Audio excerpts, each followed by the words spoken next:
అమెజాన్లో మహిళా సంఘాల ఉత్పత్తులు మార్కెటింగ్ ఒప్పందానికి కాంగ్రెస్ సర్కార్ ప్రయత్నాలు. ఇప్పటికే పెట్రోల్ బంకులు, సోలార్ ప్లాంట్లు, బస్సులు. అయితే ఇక్కడ తెలంగాణ సాంప్రదాయానికి అనుగుణంగా చీరల పంపిణీ.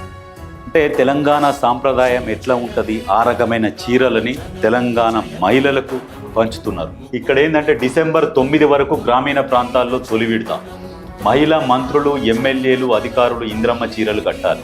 అంటే క్వాలిటీ కూడా అట్లా ఇస్తున్నారు. కాబట్టి ఈ చీరలకు బ్రాండ్ అంబాసిడర్ ఎవరు అంటే మహిళా మంత్రులు, ఎమ్మెల్యేలు, అధికారులు.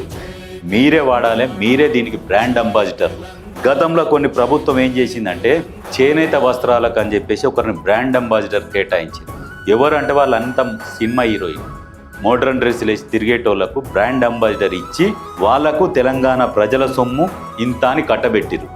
ఇంకొకరికేమో తెలంగాణ బ్రాండ్ అంబాసిడర్ అని చెప్పేసి విదేశాలలో ఉన్న వాళ్ళని బ్రాండ్ అంబాసిడర్. అంటే తెలంగాణ ప్రజల సొమ్ము ప్రతి రకంగా వృధా చేసిర్రు. ఎందుకంటే మనది కాకుండా పంచుకుంటూ పోయిండు అన్నట్టు. మనదైతే జాగ్రత్తగా ఉంటే ఎవరం పంచకపోతుంది అట్లా. అంటే ఆ రకంగా పంచుకుంటూ పోయారు. దిక్కు దిమానం ఏమీ లేకుండా ఇష్టం వచ్చినట్టు పంచుకుంటూ పోయారు. అటువంటిది జరగకుండా ఇప్పుడు ఒక పద్ధతిగా చేసుకుంటూ పోతున్నారు.